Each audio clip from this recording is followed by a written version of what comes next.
सारे स्टेजेज को आपस में जोड़ लिया जाता है। तो ये जो छत टाइप का बना था इसे फोल्ड करके हटा लिया जाता है। देखिए ये फोल्ड करके हटा लिया गया और इसको एक बहुत बड़े ट्रेन टाइप का होता है जिसे हम लोग रॉकेट कार कहते हैं, इससे अब इसको आगे की ओर ले जाया जाता है। अब लॉन्च पैड की ओर ले जाया जाता है। यहाँ तो इसे असेंबल किया गया था, अब यहाँ से इसको लेके जाया जाएगा। ये था आपका असेंबली रूम। ये देखिए ये सारे छत के पार्ट्स थे, अलग अलग थे, ये ऐसे खुल गए हैं। अब इसको इसी के मदद से लाया जाएगा। इसके अंदर ये असेंबल किया जा रहा था लेकिन वहां से लॉन्च नहीं किया जाएगा, इसके मदद से, इस कार के मदद से यहाँ लाके फिर इसमें इसको अटैच करके रखा जाएगा इस लॉन्च पैड में।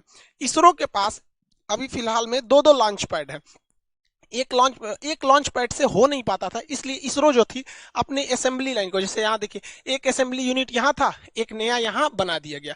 दो दो असेंबली यूनिट ले आके और लॉन्च पैड दो दो रखे गए ताकि ले आने में दिक्कत ना हो, जल्दी से जल्दी और ज्यादा से ज्यादा मात्रा में सैटेलाइट को लॉन्च किया जा सके। इसरो के दो दो लॉन्च पैड है, एक की असेंबली लाइन लॉन्च पैड के काफी करीब है और वहीं दूसरे की असेंबली लाइन देखिएगा तो लॉन्च पैड से काफी दूरी पर है। ये जो इसका जो सैटेलाइट कैरिंग कार होता है ये ट्रेन की पटरी पर चलता है, बहुत ही भयानक इसका लोड रोकने की क्षमता होती है, बहुत धीमी गति से लेकिन ये आगे बढ़ता है। बहुत तेज गति से आएंगे तो ये डिसबैलेंस होकर गिर जाएगा। रॉकेट की एक सबसे बड़ी समस्या है कि जब ये उड़ता है तो इसके नीचे से इतना थ्रस्ट निकलता है और इतना आग निकलता है कि ये रॉकेट खुद ही जल जाएगा, इतना ज्यादा मात्रा में रहता है। इसलिए इसमें थ्रस्ट निकलने के लिए नीचे एक कैनाल बना दिया जाता है, गड्ढा, और यहाँ देखेंगे तो यहाँ आपको सुराख मिलेगा, छेद। तो इससे जब रॉकेट का जो आग निकलेगा वो नीचे चला जाएगा और ये इस साइड से आग निकलेगा। नहीं अगर ये छेद नहीं बनाएंगे या ये गड्ढा नहीं बनाएंगे तो यहीं पर इतना आग लग जाएगा कि लॉन्च पैड सहित यही जल सकता है। यहाँ देख सकते हैं आप आराम से कि इसमें जो सुराख था इसका जितना थ्रस्ट है इसमें गया और इस साइड से दोनों साइड से निकल रहा है। तो ये कैनाल बनाना जरूरी है वरना ये अपने में थ्रस्ट करके मर जाएगा, वहां पे ब्लास्ट करके, मतलब ये खुद ही जल जाएगा।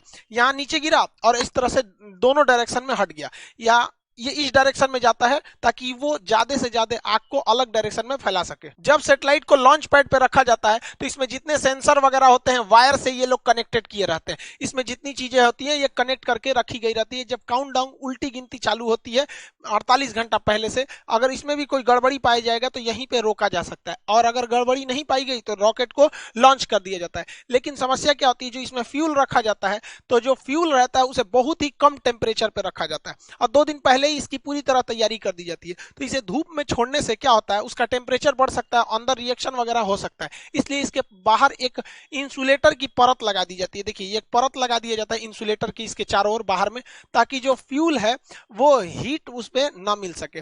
और जब ये लॉन्च करता है तो यही टुकड़ा नीचे गिरने लगता है। तो आप जब भी देखेंगे सैटेलाइट लॉन्च करते समय ये टुकड़े बाहर गिरते रहते हैं। ये फ्यूल को रोकने के लिए इंसुलेटर होता है जो हीट को अंदर जाने नहीं देता है। रॉकेट जब जमीन से ऊपर जाता है तो ये न्यूटन के तीसरे नियम पे काम करता है, ये थ्रस्ट ढकेलता है और ये ऊपर जाता है। लेकिन आपको पता है कि पृथ्वी का अपना गुरुत्वाकर्षण क्षमता होती है, ये किसी चीज को अपनी ओर खींचती है। आप पृथ्वी से जितना ज्यादा करीब रहेंगे वो उतना ज्यादा खींचेगा। इसलिए रॉकेट को सबसे ज्यादा ताकत की जरूरत होती है तब जब वो जमीन छोड़ रहा होता है, क्योंकि वो पृथ्वी के करीब है। आप पृथ्वी को छोड़ के ऊपर जाएंगे या नीचे जाएंगे जी की वैल्यू घटती है। ये फिजिक्स के चैप्टर में पढ़ाए थे हम आपको, गुरुत्वाकर्षण वाले चैप्टर में। तो वहां पर यहाँ ज्यादा जरूरत है स्टार्टिंग पोजिशन पे। इसलिए रॉकेट का ये जो मेन इंजन होता है, ये मेन पार्ट, इसके अलावे इस साइड से छोटे छोटे और रॉकेट जोड़ दिए जाते हैं जिन्हें हम रॉकेट बूस्टर कहते हैं। ये 6 की संख्या में होते हैं बूस्टर। अब जो पीएसएलवी का बूस्टर है वो छोटा होता है और जीएसएलवी का बूस्टर बड़ा होता है। आगे समझाएंगे दोनों में अंतर क्या होता है। यहाँ देखिए ये बूस्टर है, ये बूस्टर, और ये मेन रॉकेट है ऊपर। बूस्टर जो होते हैं शुरुआत में एक्स्ट्रा पावर देते हैं ताकि ये पावर बहुत तेजी से उड़ सके, और आगे जाकर बूस्टर खुल जाते हैं, फिर एक एक पार्ट भी धीरे धीरे खुलते रहता है, लास्ट में तो सैटेलाइट ही पहुंचती है। रॉकेट के ये साइड वाले जो बूस्टर होते हैं, इसके अलावा रॉकेट का 4 स्टेज देखिए, पहला, दूसरा, तीसरा, चौथा। ये ऊपर वाला ये होता है, इसे पेलोड भरा होता है, इसी को हम लोग बोलते हैं प्रोटेक्टिव केसिंग। ये ढक्कन के समान होता है। इसी ऊपरी भाग में हम लोग सैटेलाइट को रख के या जिस चीज को लॉन्च करना है उसको इसमें रख के भेज देते हैं। अब देखिए ये ऊपर वाला जो सैटेलाइट केसिंग होती है, देखिए साइड साइड में ये हिस्सा है, इसी के अंदर हम लोग सैटेलाइट को रखे हैं। सैटेलाइट को रखने के बाद इसको जब ढक देते हैं तो ये पूरी तरह से बंद हो जाता है। जो रॉकेट का ऊपरी भाग देखते हैं ये खुला हुआ रहता था, यही वाला हिस्सा है। देखिए ये एक साइड में इधर खुला हुआ है, एक साइड में इधर खुला है, बीच में इसको बंद कर दिया जाता है। तो ये रॉकेट का बीच में बंद कर दिया गया। तो ये जो होता है उसका प्रोटेक्टिव केसिंग होता है, इसी के अंदर सारे रॉकेट को भरे गए रहते हैं। इस बार जैसे देखिए जैसे रॉकेट जाता है तो ये प्रोटेक्टिव केसिंग खुल जाता है, इसके अंदर सैटेलाइट होते हैं। इस बार वहां पे भागवत गीता और नरेंद्र मोदी का फोटो भी भेजा गया है। नरेंद्र मोदी का फोटो इसलिए भेजा गया कि जैसे ही मोदी जी 2014 में शपथ लिए थे तब भी उन्होंने सार्क की मीटिंग में कह दिया था कि इसरो सार्क देशों के लिए एक सैटेलाइट लॉन्च करेगी। पाकिस्तान बाद में उसमें से अलग हो गया। तो मोदी जी की विजनरी में इसरो का काफी ज्यादा योगदान रहा, मतलब वो इस साइंटिफिक चीजों को काफी आगे बढ़ाते हैं, इसलिए इसरो ने इनकी तस्वीर को अंतरिक्ष में भी भेजा था। और भागवत गीता को तो शांति का एक संदेश के रूप में, कि भागवत गीता एक तरह का क्या है, मतलब कई तरह के जो सांसारिक सवाल होते हैं उनको, उनका एक उसमें जवाब एक तरह से कर लीजिए। जैसे मान के चलिए कुछ लोग कहते हैं कि हमारा जीवन बहुत कष्टमय हो गया है, भाग साथ नहीं दे रहा है, नसीब साथ दे रहा है, उन लोगों को कहते हैं कि भाई साहब कभी फुर्सत मिले ना तो भागवत गीता में कर्ण की जीवनी पढ़ लीजिएगा। बेचारा जब से पैदा हुआ और जब तक मृत सैया पर भी लेटा था तो भी अपना दांत तोड़ के वो दंड दे दिया था। तो जो लोग को लगता है कि मेरा नसीब खराब है, तो एक बार कर्ण का देखिएगा, फिर समझ में आएगा आपका दुख कितना बड़ा और कितना छोटा है। खैर अपने टॉपिक पे आते हैं। इस बार 28 फरवरी 2021 को इसरो ने लॉन्च किया, तो अपने साथ टोटल 19 सैटेलाइट को लॉन्च किया गया था। इसमें एक ब्राजील का बना हुआ वहां पर एमेजोनिया 1 नाम का सैटेलाइट था, जो काफी महत्वपूर्ण था। इसे PSLV-C51 रॉकेट से छोड़ा गया। इस रॉकेट का नाम याद रखिएगा क्योंकि इसके मदद से भागवत गीता और मोदी जी का फोटो भेजा गया है, तो ये थोड़ा इंपॉर्टेंट हो सकता है। ये PSLV की 53वीं सक्सेसफुल मिशन थी। एमेजोनिया 1 ब्राजील का जो सैटेलाइट है, ये पूरी तरह से ब्राजील के जंगलों पर नजर रखेगा। ब्राजील का जो जंगल होता है, ये वर्षा वन होते हैं, ये टोटल दुनिया का 20% ऑक्सीजन यहीं से निकल जाता है। इतने घने जंगल होते हैं कि इसके अंदर कई बार जंगल का ऐसा एरिया है जहां सूरज की रोशनी नहीं पहुंच पाती, इतने जंगल है। लेकिन इन जंगलों की दो समस्या है। एक, इन जंगलों में बड़ी तेज आग लग जाता है जिससे जंगल खत्म होने लगते हैं। और दूसरा यह क्या है कि यहाँ पे पेड़ों की कटाई बहुत भयानक चल रही है। पेड़ों की कटाई तो भाई साहब पूरी दुनिया में चल रही है, हर जगह पेड़ काटे जा रहे हैं, और जिस रफ्तार से पेड़ों की कटाई चल रही है वह दूर नहीं जब हरियाली के नाम पे केवल लड़कियां बच जाएंगी। तो इसके लिए जो ब्राजील है वो एमेजोनिया 1 नाम का सैटेलाइट लॉन्च कर रहा है, ताकि वो अपने जंगलों पर नजर रख सके। भैया जरूरी भी है, पूरी दुनिया का फेफड़ा कहा जाता है ब्राजील के जंगलों को। इसमें 19 सैटेलाइट थे, जिसमें एक एमेजोनिया 1, दूसरा महत्वपूर्ण था सिंधु नेत्र। ये भारत ने छोड़ा था। ये समुद्री क्षेत्र पर निगरानी के लिए किया गया, क्योंकि घुसपैठ वगैरह न हो। आप याद कीजिए अजमल कसाब जैसे जो घुसपैठ हुए थे छोटे मोटे जहाजों से, इस वजह से वो समुद्री एरिया में किसी भी संदिग्ध जहाजों पर इस सैटेलाइट से नजर रखा जा सकता है। क्योंकि वो जो टेररिस्ट वगैरह जो घुसते हैं या स्मगलर जो ड्रग्स वगैरह का करते हैं, उन्हें लगता है कि नहीं यहां से तो कोई मतलब नौसेना की जहाज नहीं है, तो कितना बेहतरीन कोऑर्डिनेशन हो जाएगा। जैसे मान के चलिए नौसेना ने कहा कि भैया इस एरिया में मेरी जहाज नहीं है, तो सैटेलाइट से उस एरिया पे ज्यादा नजर रखा जाएगा, और जिस एरिया में नौसेना अभी पेट्रोलिंग पे है तो उस एरिया के सैटेलाइट पे उतना फोकस नहीं किया जाएगा। देखिए इसरो जो है, इंडियन स्पेस रिसर्च ऑर्गेनाइजेशन, इसका काम केवल है कि रॉकेट बनाओ और उसको सैटेलाइट बनाओ, दोनों को लॉन्च करो।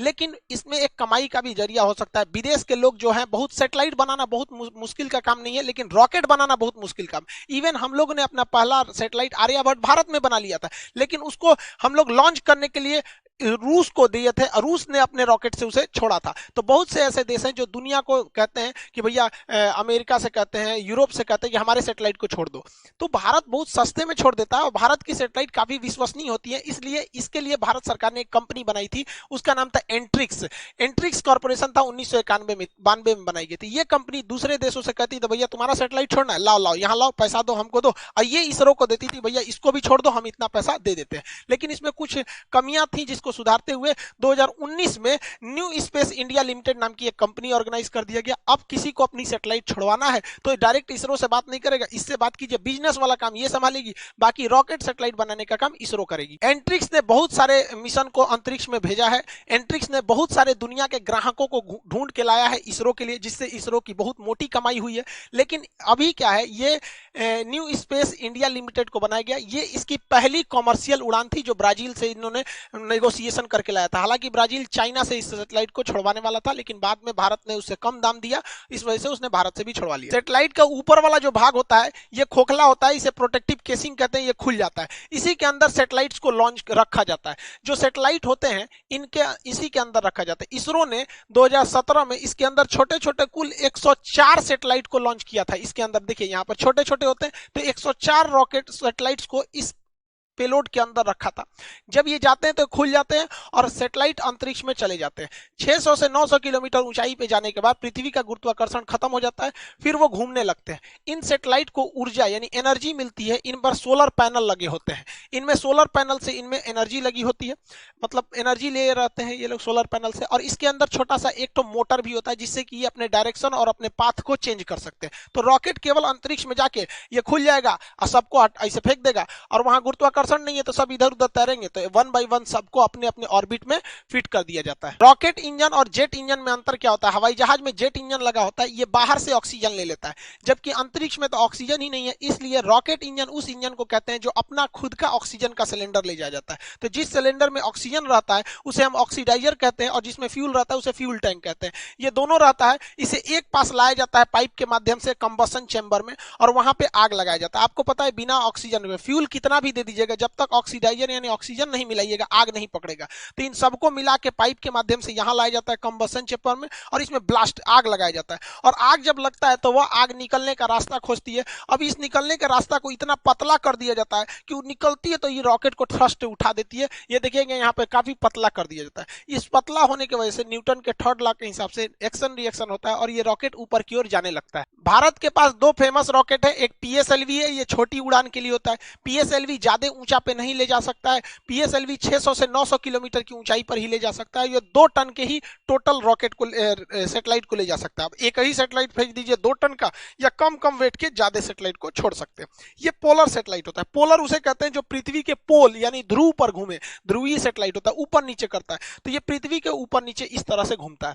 इसके हम लोग सन सिंक्रोनस भी कहते हैं, क्योंकि सूर्य कहीं भी रहेगा, ये अगर घूमते रहेगा तो सूर्य को यहां से सूर्य दिखाई दे देता है। ये कम ऊंचाई पर होता है, इसलिए ये मौसम की मतलब जानकारी दे देता है, कहीं कहीं जासूसी का काम कर देता है, निगरानी वगैरह का काम कर, मतलब ये सब काम कर देते हैं, मौसम वगैरह का काम कर देता है। इसे छोड़ने के लिए पीएसएलवी रॉकेट का प्रयोग किया जाता है। ये 4 स्टेज का रॉकेट होता है। साइड में तो बूस्टर लगे हैं, इनकी बात नहीं करते हैं। ये इतना भरोसेमंद रॉकेट है कि 1993 से आज तक ये केवल 2 बार फेलियर हुआ है। एक तो शुरुआत में ही फेलियर हो गया, और एक बार बाद में थोड़ा सा 2013 के पास आके थोड़ा सा फेलियर हो गया था। लेकिन उसके बाद आज तक ये दुनिया में सबसे ज्यादा एक्यूरेसी इसी सैटेलाइट का है। इसी ने चंद्रयान 1 दिया, इसी ने चंद्रयान 2, इसी ने मंगलयान भेजा, इसी ने एक साथ 104 सैटेलाइट्स को लॉन्च किया। ये बहुत भरोसेमंद है। इसके 4 स्टेज है, पहला सॉलिड, फिर लिक्विड, फिर सॉलिड, फिर लिक्विड, यानी सॉलिड लिक्विड सॉलिड। तो इस तरह से व्हाइट कलर वाला सॉलिड है, इसमें लिक्विड फ्यूल भरा गया है। देखिए सॉलिड फ्यूल जो होता है वो कंट्रोल नहीं हो पाता है। दिवाली का जो रॉकेट होता है उसमें सॉलिड फ्यूल होता है, बारूद भरा होता है, मारिए धस एकदम सीधे उड़ जाता है, वो कंट्रोल नहीं होता है। लेकिन पृथ्वी के अलग अलग वातावरण में स्पीड अलग चाहिए, पावर अलग चाहिए, इसलिए अलग अलग स्टेज लगाए जाते हैं। लिक्विड वाला जो स्टेज होता है वो अच्छा माना जाता है, क्योंकि आपके कंट्रोल में रह सकता है। जो सॉलिड वाला हिस्सा होता है उसमें फ्यूल के रूप में हाइड्रोक्सी टर्मिनेटेड पॉलीब्यूटाडाइन का प्रयोग किया जाता है। जो लिक्विड वाला हिस्सा होता है, इंजन लिक्विड का जो पार्ट होता है, उसमें हम लोग जो प्रयोग करते हैं, इसमें लिक्विड वाले में एसिमेट्रिक डाइमेटाडाइन हाइड्रोजाइन का प्रयोग करते हैं, उसके साथ साथ नाइट्रोजन ऑक्साइड का प्रयोग किया जाता है। तो सॉलिड में ये, लिक्विड में ये, फिर ये सॉलिड, फिर लिक्विड। ये तो प्रोटेक्टिव केसिंग है, इसके अंदर सैटेलाइट लगे रहते हैं। यही रॉकेट है। रॉकेट एक बार गया, इस सैटेलाइट को लॉन्च किया, बाकी ये हिस्सा अंतरिक्ष में तैरते रहता है, जिसे अंतरिक्ष कचरा के नाम से जानते हैं। कभी कभी देखते होंगे सैटेलाइट की लॉन्चिंग टाल दी जाती है। क्या होता है कि जो सैटेलाइट को छोड़ने का रास्ता था उसी में कोई कचरा वगैरह आ जाता है, तो उसको टकराने का डर रहता है, इसलिए उसके लॉन्च को डिले कर दिया जाता है। दूसरा जो सैटेलाइट है वो होता है GSLV, geosynchronous satellite launch vehicle. ये जो होता है ये बहुत ही पावरफुल होता है। इसका एक तो सॉलिड हो सकता है, लेकिन यहाँ वाला जो हिस्सा होता है ये इसमें क्रायोनिक इंजन होता है। ये बहुत ही टफ टेक्नोलॉजी है क्रायोनिक इंजन, इस पर अलग वीडियो बनाएंगे, क्रायोनिक इंजन पे समझा देंगे।